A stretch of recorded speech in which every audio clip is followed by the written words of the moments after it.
Remember to subscribe to our Zoom Catchers YouTube channel and follow us on our socials. Tell us about your work experience with him. He's such a talented act. He was, unfortunately, he passed away. Many feel too soon, Chadwick, but Chadwick yes. Boseman. So just, Yeah. just if you could just tell our audience about your experiences working with him and training with him, that'd be awesome. It didn't take the whole department, all the faculty long, to realize that we had somebody very precious in our department. Everybody was impressed with him. We would all talk about it at meetings. But I was lucky because he came to me and I was in charge of I was a directing advisor. I taught both acting and directing. I created the directing program because I believed that people should direct their own pieces, their own histories. And with Dr. Carol Singleton, the late Dr. Carol Singleton, I managed to get approved by the American Schools of Theater. Now, which wasn't an easy feat, but I won't go into that. But she knew the ways to do it. And so we got permission because the problem was that directing had always been taught on a master's level. And my approach was that nobody was going for a master's in directing at that time. Well, so in comes Chadwick Boseman, and he wants to talk to the directing advisor. And I meet with him in my office, and he says, well, should I major in acting or directing? So I said, what have you done in acting? Well, not much, but he tells me a few things here and there. Already his vocabulary is incredible, and already he's so well read. He's citing quotes from books and, just the first last meeting with him in my office. So I said, and he has talked about this in interviews, I said, well, you can always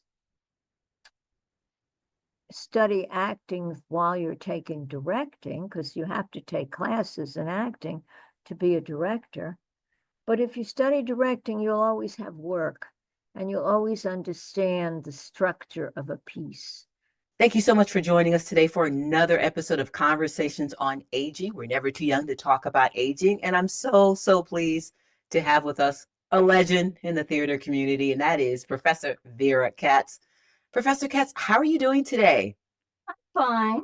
I'm hanging in. Hanging in great. Well, you look great, and it looks like the sun is beaming your way, so it looks like another great day. So I really appreciate you being on to discuss these topics of aging and your life, and let our audience know more about you. So now that I've introduced you, can you tell us what is it that keeps you going after all these years in the theater? What inspiration do you draw on to keep moving forward with your career? I'm 1 month into my 89th year. And though I'm moving slower, I find that what keeps me going is working with people younger than me. There are a lot of them, thank goodness, on monologues, on scenes, on material literature, getting them thinking, getting them to explore, getting them to risk and to trust their instincts. I hear, well, I thought that, but I didn't know if I should do that. And I'm constantly saying, well, those thoughts are there because you're supposed to do that. So come on now. That's what keeps me going. I like to make changes and growth in people in terms of good theater. And that's always been my aim. It's exciting when I see change in front of me. It's exciting when I see that they understand it. They've got it. They're not going for the surface. They're going for the subtext. They're going for the meanings of the words. They're going for the playwright's theme or message. And I like to uncover that because we tend to do things rather fast in this world we live in. Everything conspires for us to do it fast. And it really takes to be a good actor reflection and depth, not a surface looking at the top of it. And I love it when they discover it themselves, or they add to where I pointed them to go and they got it, and then they add their own ideas. I love that. That's what keeps me going. I also find it keeps my brain working, keeps me fighting that word dementia that we all worry about at my age, and it keeps me reading new plays.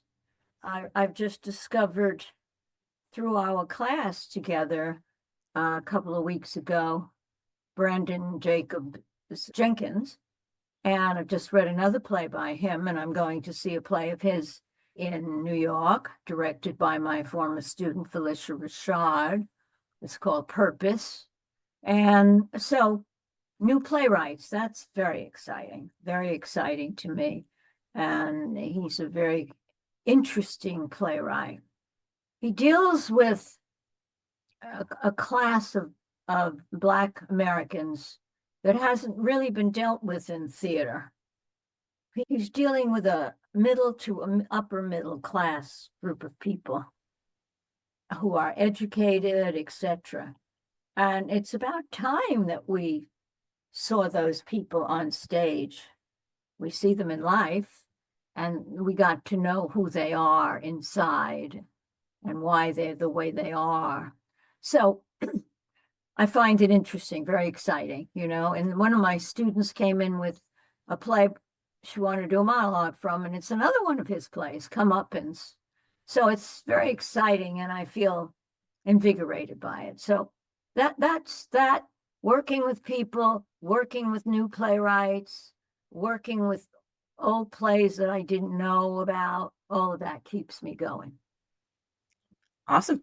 And we're going to talk more about how we've been working together and our online works that Yeah, we've done and some of the plays that we've been yeah. exploring as well a little bit later on. But I do want to, stick with the topic of, your experience, your direct experience in the theater. I know you've been a director for quite a while. And what is it specifically though about education that draws you at this point in your career and educating others? Well, I found myself unexpectedly, which now I've come to believe now that I'm older, and that's the good point about aging. You begin to see how all the little details of your life fit under a larger microism, and they've had a purpose. So I found myself unexpectedly applying or interviewing for a job at Howard University in Washington, D.C., in the Department of Theater Arts in 1969. My then husband said, well, I'm going to go back to school and get a doctorate in political science, because we had just moved here, and he began to realize that in DC you needed that if you were going to continue. And so he was a lawyer, but he was interested in doing that. So you need to go out and get an extra job. Well, I was directing at many different little theater companies, and they were getting, praise God, good reviews. So I was asked to be on a panel, a one-act DC play panel tournament, as to who the best director was, who the best actor was, blah, blah, blah, lighting designer. And I found myself on this panel with this woman named Alfredine Brown, who had done many films, was quite brilliant, and we hit it off. And she turned to me and asked if I had my master's, and I said, yes, I do, from Boston University in the late 50s. And she said, well, are you interested in teaching acting? And I thought, oh, a job offer. That's what I'm supposed to be doing here. So I'll say yes. So I said yes. So she said, well, go down and see my husband. He's chair of the theater arts department at Howard. The rest is history. So that's how that went down. Now, at Howard, aside from the fact that the students, when I arrived in 69, remember Dr. King had been assassinated in 68. So when I arrived in 69, aside from the fact that the students and the faculty made clear that they didn't want a person of my color there, I began to realize that there was a disconnect between me and them because of what history had done to Black Americans. They were behind, not in talent, not in passion, not in awareness, but they were behind in reading good plays. They were behind in having gone to the theater. The movies they watched were very few and far between at that time, and they had very few people of color in them in the late 60s and early 70s. So I really began to realize in retrospect what enslavement had tangibly meant to the Black American. And it became evident to me in all sorts of ways. Who was Tennessee Williams, Laurence Olivier Watt, and also kind of movies they went to. And also, very few people had anybody in their family, very few, there were some, who had graduated college, and college was not an option. Therapy, and I'm not talking about physical therapy, was not an option. Those things were not happening. And I began to realize what a disconnect there was from my world and theirs. Now, while I was facing discrimination on my own, tires slashed, called all sorts of hunky names, etc., it occurred to me that this was really what I was supposed to be doing.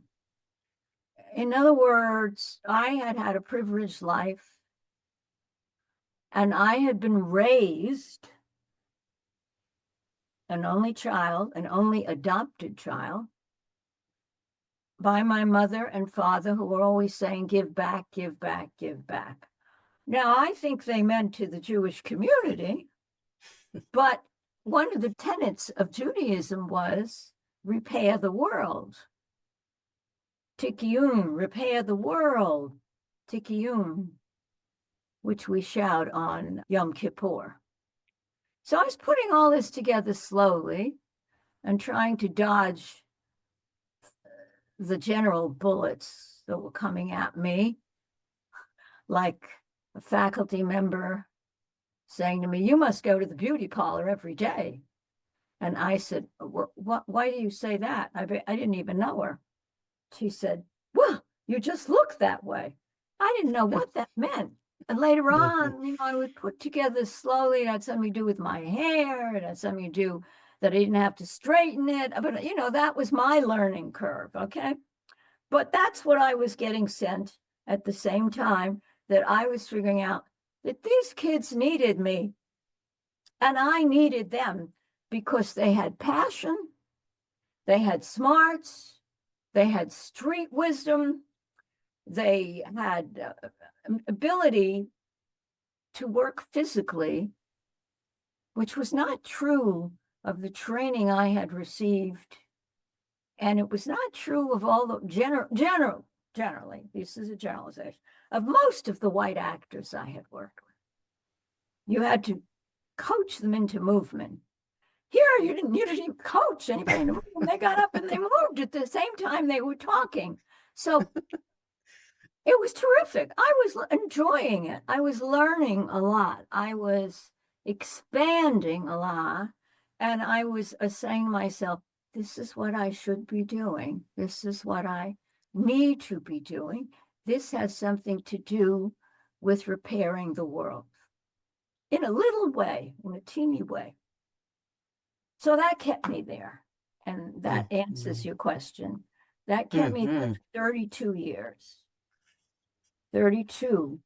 I was let go twice. I wouldn't say fired. I was told after the first year, you see, I was hired late August. So they threw me in there because they needed someone. That's classes were starting and they didn't have anybody. And so then at the end of that, they didn't need me anymore. So they told me, thank you so much.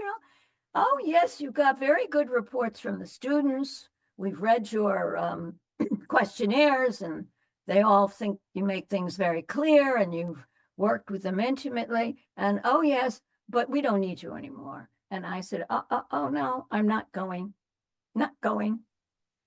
So after that, they said, well, because they saw I could be a problem, which I didn't even envision at the time. What I just envisioned was, I want to stay here. I'm learning a lot. And the students are learning a lot. So I want to stay. It's a double binder here. So they calmed down and they said, well, okay, you'll be evaluated at the 7th year and then we'll decide whether you get promoted or not. So I forgot about that and went slugging along and directed Felicia Rashad and Linda Gravatt in a play on stage. And then Felicia decided, oh, this woman knows something. And then, I had already directed off Broadway. And so then, they were all saying, no, she's got to stay. And so in time, the second time around, the 7th year, I'll make it tighter. The 7th year, the faculty wanted me, all positive, and the students wanted me.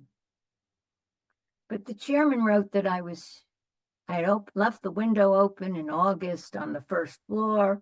I had left it open a crack, and I was endangering property. Computers had just come in. And that was the first thing he put in my letter, which I didn't know about until. And the second thing was I was taking a job away from another person of color.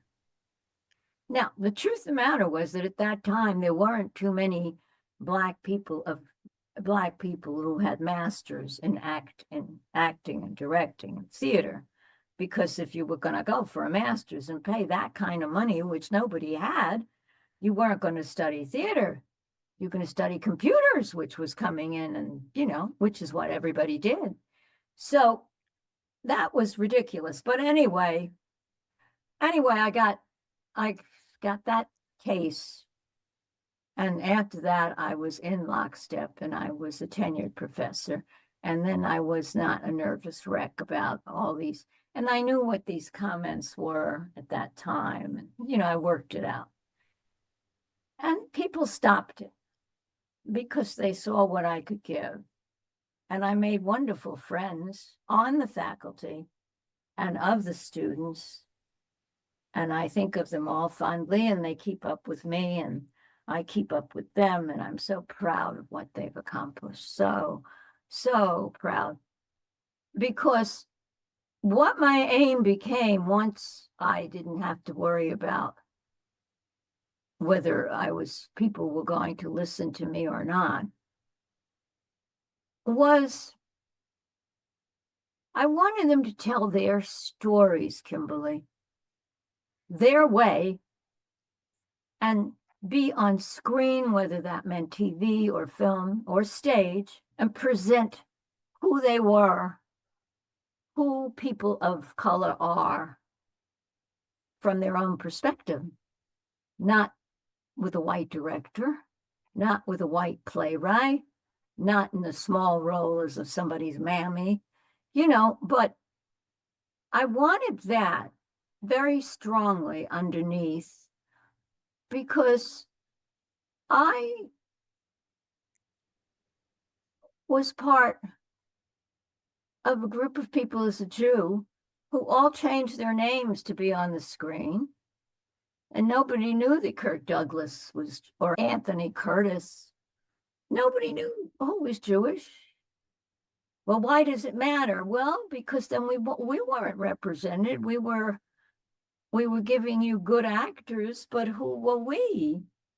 So I understood that about Black people. Yours is a more visible culture, and ours is more invisible. There are pros and cons to both. Some, cause more problems. Some can help be more helpful, Passing, of course, in your community has occurred. So I wanted that presentation of the wonderful people that I was working with and come to know, and by extension, other Black people. I wanted them represented correctly or in a rounded, not stereotype fashion. And so I worked hard. I still work hard at that. Work hard in my living room. I work hard when I teach anywhere on Zoom. Whenever I do workshops anywhere, and I just did one at the Apollo in January in New York, I'm wanting them to present themselves. Now, the thing about presenting yourself is you still need technique.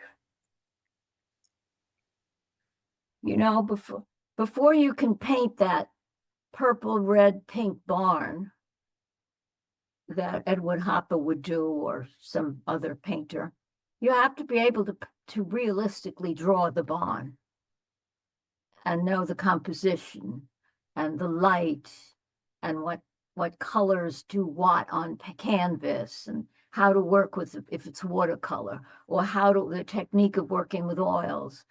Before you can get up and dance in any dance, you have to know ballet techniques because have to move your legs and your arms and your torso and so forth. So I was pushing technique at the same time that I was working with Black material. People have always asked me, well, what did you know about Black material? How come you were working with Black material? Well, they were presenting it and I was pulling it out of them. It was in them, but then they had to take technique. And to this day, technique is hard for all actors, white, Black, Asian, whatever, because if you've taken the first unit, which we call beats, of your scene and you're yelling, you can't keep yelling the whole scene. Audiences don't want to pay for that. They don't want to watch it on TV. They'll turn it off and go to the next channel, or they'll go to the bathroom, or they'll get the popcorn in the movie theater. They'll stand on that long line because, well, what's he doing in there? Well, he's on screen yelling. Audiences want to see variety. And now we move into vulnerability of a character and a versatility of an actor, all those V's. And then we go into, well, what's his reason for yelling? What does he want? Well, what's he fighting for? What's standing in his way? And then we begin to analyze the script and we begin to, structure the script. And we look at the script differently than just, I'll say this line and that line and this line and that line and this. And then we have to learn how to work with language. And if we're not used to saying a lot of words in a line in our lives, but we got a long sentence with a lot of words in it, well, there's a technique there. So that's what I was doing. And that coupled with, we had some wonderful, my colleagues at that time were wonderful. Glinda Dickerson, Mike Malone, who founded the Duke Ellington School of the Arts in Washington, where I later went on to teach for 24 years. Well, we had some terrific teachers. So coupled with that, that's why that group, those 10 years there, produced an Anthony Anderson, produced Debbie Allen, a Felicia Rashad, produced a Lynn Whitfield, and I could go on as to ending in 1999 with Chadwick Boseman, the Black Panther, because They were hungry and we were giving them technique, and they were smart and they were starting to apply it. And then they could go out and represent their community in a way that gave me nachas, joy. Nachas, a Yiddish word for bragging, for joy. So, and there's still, I just read, somebody sent me an email, Tracy Toms, who starred in the original production of Rent. Tracy Toms, she'll be coming out in a new play, I forgot the name of it, on Broadway next fall. So it was an unusual time. I thought at the time, this is how being old helps. At the time, I thought, this is the worst time for a white person to be teaching at Howard. I mean, Dr. King has just been assassinated. Washington is all burned up. I would drive past all these stores that were gutted. What am I doing here? I would say to myself. I called Dr. Mel Sloan, who I had studied film with in LA at UCLA and USC. I called him in a outside telephone booth. That's the year it was. And I said to him, Dr. Sloan, what am I doing here? I was one of his pet students. I only studied with him part-time with film. So what am I doing here? Will we see any Black people on screen? I mean, you taught George Lucas and Steven Spielberg. You should know. Will we see any Black people on screen? What are we? I said, am I setting them up for the breadlines? Because my father was always talking about the breadlines of the 30s and the 40s. And I'm old enough to remember hearing all that all the time. I said, I don't want to set these wonderful people up for the breadlines. Am I doing anything here? And he said to me, the trucks were rumbling. I was saying, could you speak louder? The trucks were rumbling. And he said, you have been privileged. There it was. At the time, the word didn't hit me the way now it does, but it hit me. And you have had an opportunity that they haven't had. And in time, it will change. And I know you, Vera, I know you have a way with words. You have a way with working with people. I've seen that in school. And you will, in time, help. And I said, well, do you really think that? Because I don't want to be a part of setting people up for nothing. He said, it's going to change. It has to, he said. I said, all right, Dr. Sloan. I hung up and I went back in the classroom and kept at it despite Tarazi Henson's hands on her hips saying to me in class, you don't know me. You don't know my people. You don't have anything to say to me. And the class was like, and I said, okay, Miss Henson, I understand where you're coming from. Now, do you want to learn how to make this monologue better? Or do you just want to scream and carry on for the whole thing? Do you think people want to watch that for how long? And I said to the class, do you want to watch her scream and carry on? Then they said, well, no, Ray. Not exactly. Yeah. Wow, Vera. So in time, she wrote in her memoir, when she wrote a memoir about 6 years ago, she actually wrote this down. And it was true that I had said to her in class, Miss Henson, you look really fly. I learned that from the kids. In your thigh-high red leather boots and matching jacket, but you still can't act. And I said, oh, yes, I did say that, didn't I? And she wrote that in the book. So this short red-haired woman from New York gave me the hardest time. And she said, and then that quote, you know, so I cut her no slack. And years later, when we reconciled, well, every time she came to Howard, she called my name as one of the teachers who made an impact on her.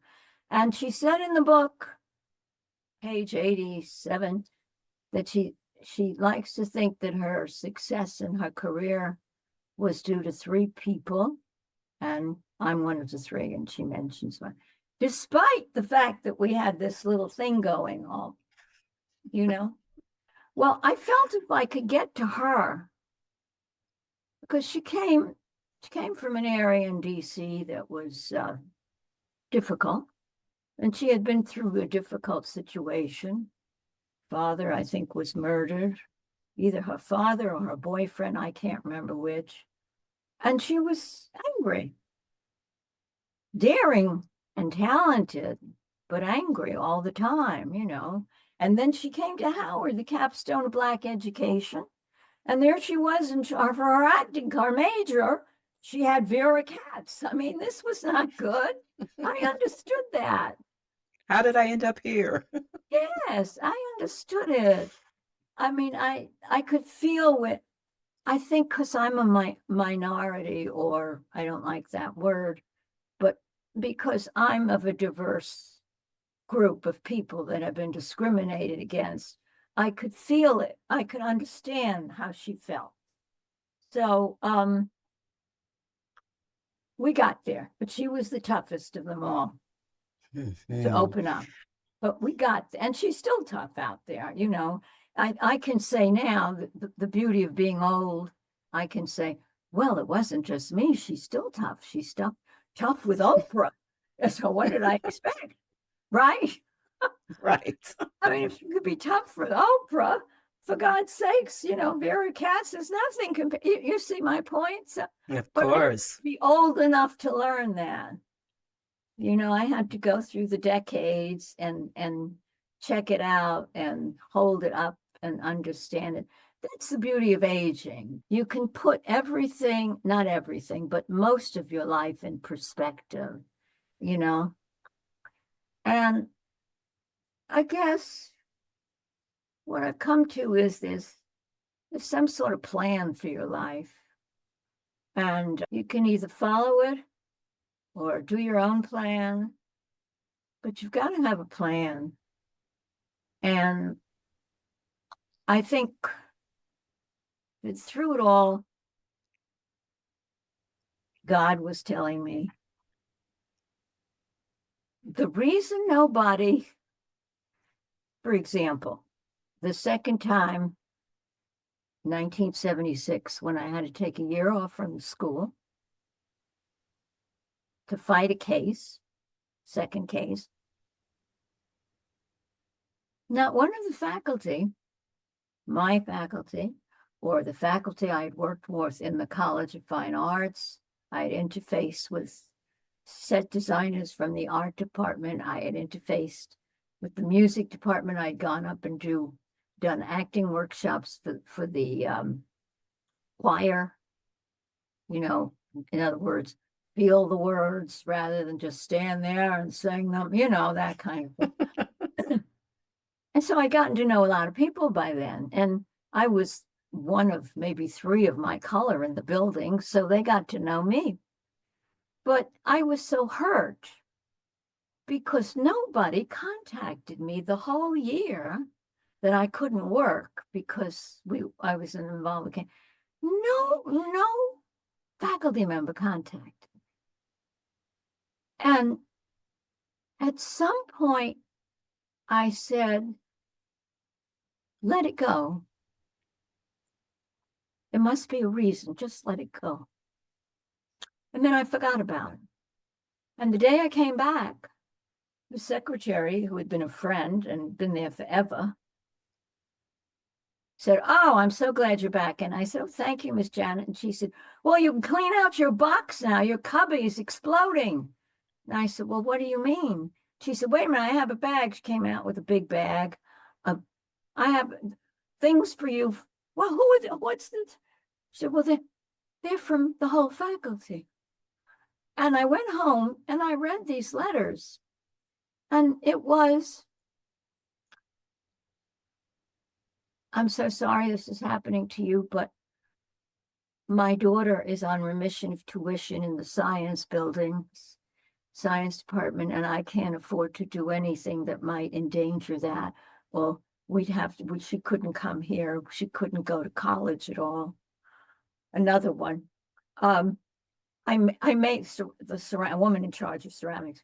I made this pendant for you because I know you like big, showy things. And I'm praying for you every day to Jesus, but I cannot get involved, dear Vera, because we just bought a farmhouse out in some place, and and all our money is going there, and between my job and my husband. And I began to say, oh my goodness, simple little notes like, I'm glad you're back. I'd like to take you to lunch on blah, blah. And so it was very clear that when you're young, you tend to be judgmental and rush to judgment. And even that lesson in 77, when I came back, said to me, see, there were reasons. And everybody was like, wonderful. After that, I was just sailing through it all. So it was a plan. In my And book, if we could, break that down a little bit, because you've said so much. I could sit here and listen to you all day. And I do have just some follow-up questions. I mean, go ahead. When you're talking about people that they were writing you and you weren't aware of that, and you had a different version of the story, and obviously people were afraid. And I want to ask you, because your time there at Howard initially wasn't a bed of roses. There was a lot of drama and problems and slash cars. Were you afraid? And if so, how did you persevere through that? Well, there was one time there were two times. The first time was because somebody with a knife, a switchblade at my throat. But he didn't understand that the critique I had just given, he wasn't registered. He was some guy who wandered in from the street. See, they didn't have the security then, which was a reason I never reported it. Because if I reported it, Howard would have gotten into lots of. But those days, of course, now you go on the campus, there's all sorts of press this button here. There's all sorts of, security. Right. But we were in the middle of the city, and homeless people were sleeping downstairs in the music practice rooms. And downstairs, we had just done my end of the year directing scenes. And at the end of which the students, the classmates give critiques, and then the teacher gives the critique. And we start with what was really great about your scene, Mika, was blah, blah, blah. And really, class, did you notice that his blocking? Yes, boo, boo, boo. And then we get to So this guy sat and watched the scene. And the scene was Ed Bullen's In the Wine Time, which is a bunch of people sitting around on the steps of a row house drinking wine and talking trash. And I'm not saying it's bad play. I'm just saying that that's what was going on. And how dare this white woman get up and critique that from this young man's point of view, right? He thought it was terrific. He thought it was life. He thought it was reality TV before reality TV. He didn't know. He wandered in and watched, he wasn't even sure those kids were actors. He thought it was all the whole thing. So he was very upset, and God knows what else he had going on in his life. Right. And so as I went off to the bathroom down a passageway,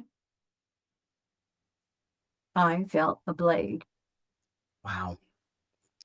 And yes, I was scared. And I didn't have to go to the bathroom after that incident because I was scared. You asked me if I was afraid. Yeah. Wow. And after all the MFs, and he wanted me to say, fortunately, he gave me lines that I could hear. And the lines were, you had no right. Who were you? You made a mistake. And I said, yes, I made a mistake. Yes, I had no right. Yes, I was wrong. Yes, I said all those things he wanted me to say. And then he took the blade away, and I never saw his face. And, Wow. and he was gone. And Wow. then I went to the bathroom. The class was waiting for me to come back. And I had to dry myself out there somehow so that I wouldn't look like, I had just Hmm. made my pants. And I went back to class and taught again. I never talked about it. Number one, I hadn't been there that long, and it would not have been helpful to me. Number two, it would have shown in the newspaper that Howard didn't have good security. Now, the mistake I made finally when I'm leaving in 2001 was the journalist asked me that your question that you asked me. And I said, oh, yes, once. And I told her shorthanded.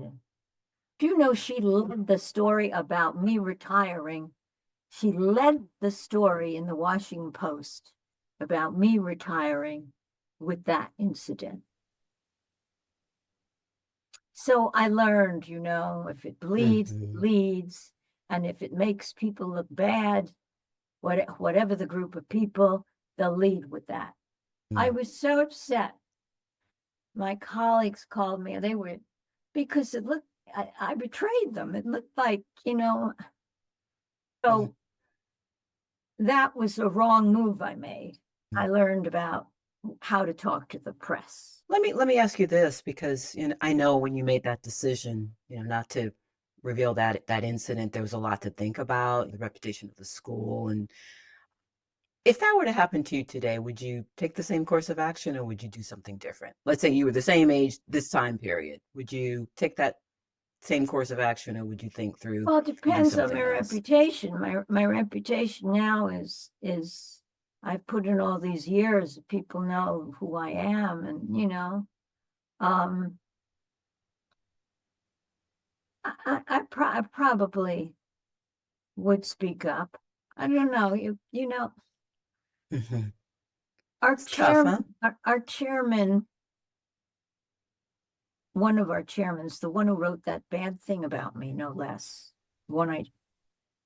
He died in a terrible, horrific way, and it made the newspaper.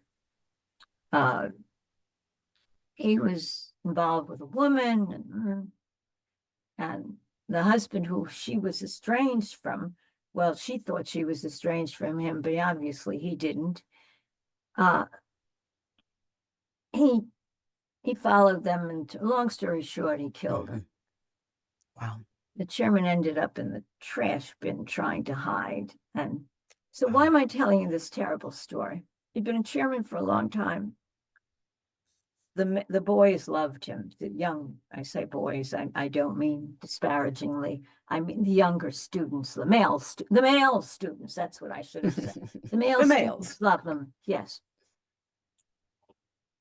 Well, so then they had to do a thing about it on TV, and they came in on TV, and they wanted to interview Vera Katz because she had been there with him for a long time, and another teacher. And the minute they started to ask about how long did he know this woman? Who was this woman? Did you know this woman? She was a little young for him, wasn't he? And blah, blah, blah. I was ready. No, I put my hand up. No, we're here to talk about Mr. C. And he was a wonderful teacher. He always made sure that we did really new Black plays every year. I don't know where he found them, but they were very interesting. I know that he sometimes even lent students money to stay here, and blah, blah. That's all I'm going to say about him. Now, I'm not saying anything else. And if you continue in this vein, I'm leaving the interview. Well, I felt I was in a position of more strength then, because I was a well ensconced faculty member. Do you see what I'm saying? Yes. Yes. And I got up like I was going, and then they changed the. So Vera, in all the conversations that we've had, and we've had so many, I could literally listen to you all day long. One of the things that I really get from you is you have a lot of courage and a lot of chutzpah. I mean, you really put yourself out there in ways that a lot of people might hesitate in doing. And I remember your story about writing. Was it Edward Albee? Was it Edward Albee? Yeah, yeah. If you could share that story, because I think it inspired me, and I'm sure it'll inspire others as well. Oh, well, it was 2001, and I had decided that it was time for me to leave. I had an opportunity to go over to the high school, the arts high school. It was going to be a different kind of work, and I wasn't going to be full time, but I figured I could give the students something. So the chairman wanted me to direct Who's Afraid of Virginia Woolf because I had done the Rhinoceros, which is also Theater of the Absurd by UNESCO. And so she felt I could do that kind of thing. So before I left, I should do that. Well, I said, I don't think it's relevant to anybody and the kids, the co-eds. I mean, I would sit in the audience and know who the co-eds were and what they, And she said, oh, no, you must do it. I insist you do it, and blah, blah. So I read the thing, and of course, it was a great play. It won the Pulitzer Prize. But there weren't any Black references. And people like to hear about themselves. I mean, you want to see a play that's relevant to you. So I wrote down on pages of paper in longhand. The computer had just come in, but I didn't know how to use it. My husband was already a whiz at it. And I asked him if he'd help me with the letter. He said, no, you're going to write one of these long letters. And this was my second husband. So I wrote longhand to Mr. Albee, who I never met in my life, nor did I know. I've seen his plays, of course. Page 36. The character who is a professor has taught at all these universities. They're all white, need to be replaced with Black universities.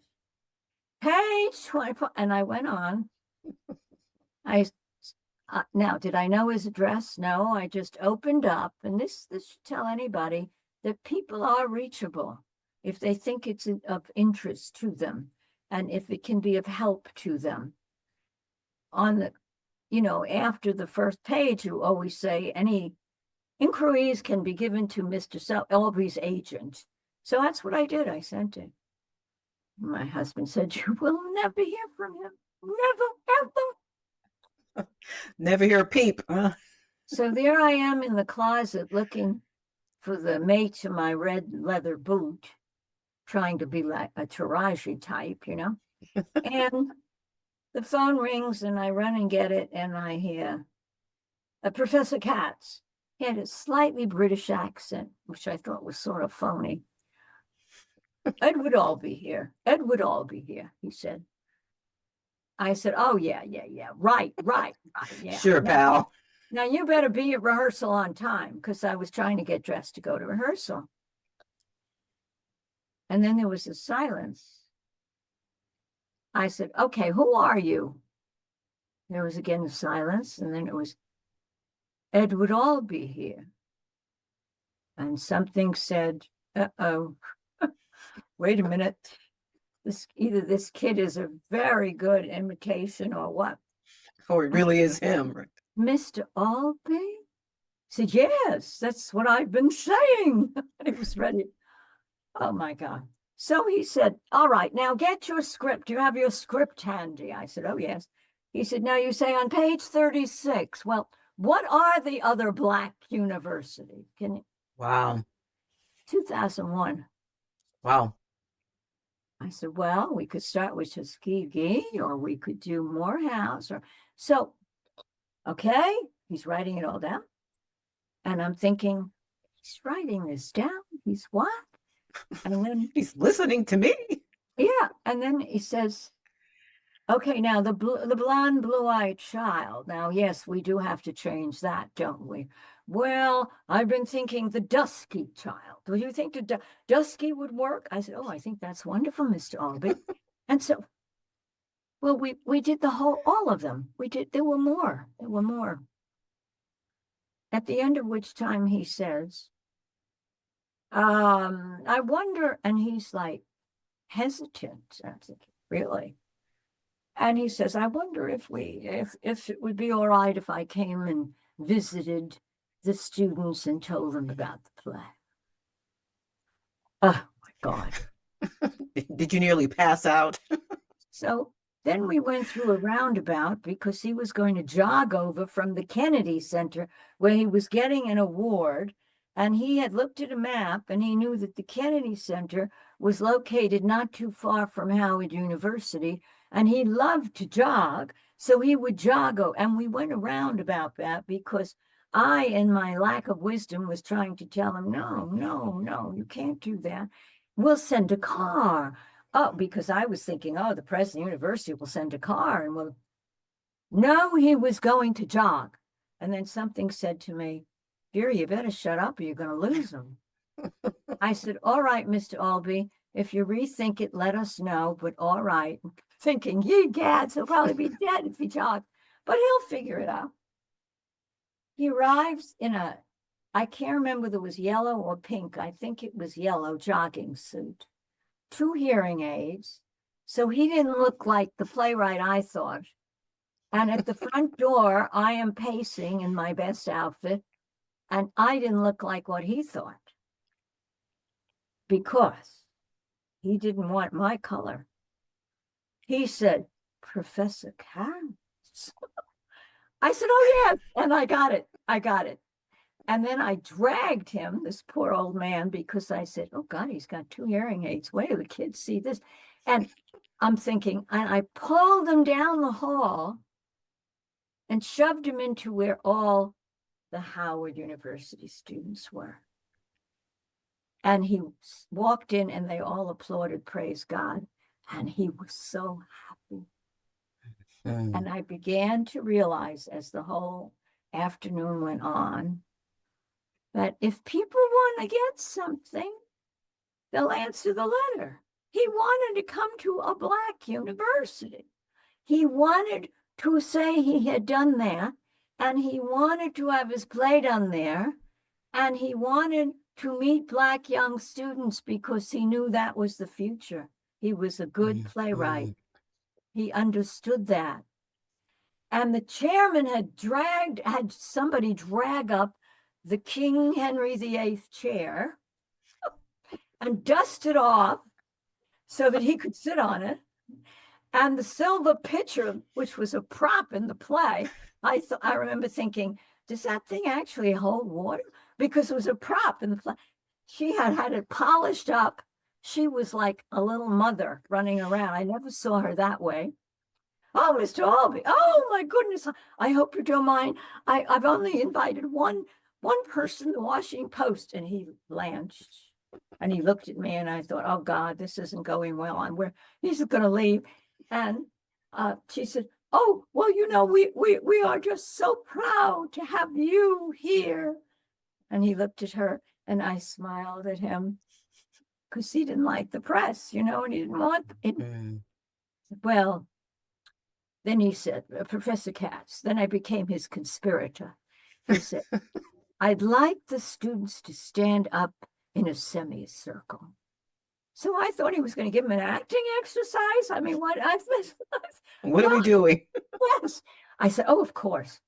And so I told them they all stood up and he went around. I mean, it was like 2 different styles. And he put his hand out and he shook each person's hand, said, I'm Edward Albee. Now, who are you? And she said, I'm Jaquina Jones. Whom are you playing? Oh, I'm playing. And so, oh, that's a big role for you. And he went around to each person because he felt laying his hands on them was important for him and maybe for them. And so already he's established a different style, not one they were used to. You know what I mean? Of course. And he sat down and he delivered a brilliant lecture. Now, do you realize I kill myself about this every day? We didn't record it. because we weren't techies in those days. We just Mhm. weren't. She knew enough for the Henry VIII chair and the silver pitcher, but Nothing beyond that. no. Any And pictures? Were you able to get pictures? yes, yes. And one was in the Washington Post. I have it hanging on my wall. We still have those pictures. One is in my book with him and the students. And while we're standing there next to the students, he says, Professor Katz, and I read his mind. He wanted to stand in the group next to the student, not next to me. And I said, oh, yes, yes. So I went in the corner, but I was there in the picture. But,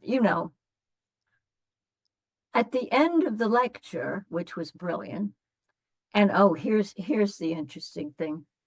It was in the green room, which is, a small room. By the end, all the faculty members from music on the 3rd floor, art on the 4th floor, everybody had gotten wind. I heard it from the grapevine. Everybody had gotten wind that Edward Albee was in the building. And they all came down and sat there and listened to his lecture. I mean, it was like wonderful, we hadn't sent out flyers or anything, and there they were. So at the end, the few students who remembered to bring the script, which I told them not to bring the Xerox copy, right? He autographed.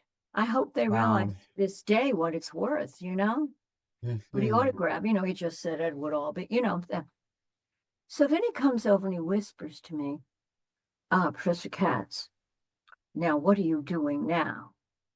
So I thought, we're going to go to a fancy lunch and I'm all dressed up and I said, well, nothing. He said, good, you can show me around the campus. I need a tour, campus tour. That's what he wanted. Wow. He wanted to know the Charles Drew Hall, and he turned to me, plasma, blood. I said, yes, Mr. Albee. Everywhere we went, Harriet Tubman, of course. But then I said to him, maybe you'd like to see this wonderful painting we have in the back of our theater, because he hadn't been in the theater, of Ira Aldridge. He said, the great Negro tragedian. I said, well, yes, the Shakespeare tragedy. He said, yes, Shakespeare tragedy. And we went, and I turned a light on, and he saw the theater, and he stood there a long time. And of course, we didn't have cell phones. He didn't take a picture. Nowadays, he would have taken a picture in front of the great, but he looked at a long time. And I said, he had to go to London to get work. And Mr. Albee said, yes, I do remember reading that. Mm-hmm. I said, he was knighted in Britain. And he said, oh, yes. So, well, at the end, he pumped my hand up and down vigorously. And said, thank you for this afternoon. Thank you. And he went home. I said to him, I'm still worrying about these changes, and we're going to do the production. So I said, I would need a little statement from you to put on the program, sir. She said, definitely. We'll send that along. We'll send that. I said, it would be wonderful if you could come. He said, well, I would have liked to have been there because this is the first. Did he say black? I don't know. I think he said African-American production of my play. Now, many had been done by this time, 2000. But I'm opening Sylvia, which was the play about the goats. Shouldn't do very well. But I wish you such luck, Professor Katz. And then the end of the story is, and this shows you what he wanted from it. My husband's reading the paper from beginning to end. And he says, your man is in the paper. I said, who's my man? He said, Mr. Albee, of course. I said, all right, we'll ignore that remark. He said, well, look, there's a picture. He was handing out money for a playwriting award that he had only 3 years ago started a playwriting award, the Edward Albee.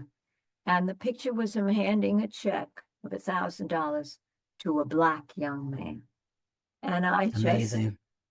felt, because Vera, I knew that he had gone home and thought about. Plus, I knew he had told all his friends, "Oh, yes, I went to Howard. And it hasn't met many students in it, and blah, and, you know." So that's what he wanted, and that's okay because we got what we wanted. Now, here's 100%. the end of the story, and this is so beautiful. Most people don't know this story. When he died about 3 or 4 years ago, I was called by somebody from the estate of Edward Albee. Professor Vera Katz, blah, blah. Well, I don't teach at Howard anymore. Yes, but did you teach at Howard? Yes, yes. Well, Mr. Albee has put in his will, because he had a very long will, that because of Howard University, Department of Theater Arts, Professor Vera J. Katz, he is giving permission to any version of color, any color, for Who's Afraid of Virginia Woolf. Wow. And do you know, just last week, I received a postcard from the theater in Baltimore, Arena Play, as it's called. And they're doing Who's Afraid of Virginia Woolf. And there's a picture. And do you know, the one who's playing the lead, George, the male, is an Asian American. Wow. Vera strikes again. I mean, Vera, and listening to your tales, I think one of the things that really comes to me is you're a risk taker. You're like, I'm going to write this letter. I don't know how it's all going to turn out. And the years down the line, it's these unimaginable. They don't know that they got the rights to do it because, because if you've read stuff, I'm trying to remember who wrote Crap's last tape. He's refused to allow people of color do his play. Oh my God, I'll think of it. It's a very famous play. Oh, the one about God, G-O-D, Waiting for Godot. Oh, Waiting for Godot. Beckett? Samuel Beckett? Mm-hmm. Beckett has refused to allow people of color to do any of his shows. Wow. They sued some company that was attempting to. Okay. Now, maybe it's changed a couple of years back. I remember reading, maybe it's changed. But Albee had obviously not until they came to Howard. But you see, because of Vera Katz's letter. He was a playwright. He wanted to realize what the future was. He was aware that things were going to change. He was in his mid-80s, and he was aware, and he wanted to take a look and see what this university looked like. Maybe he thought we were intense. I mean, God knows what he thought. And he was like, wow, this is terrific.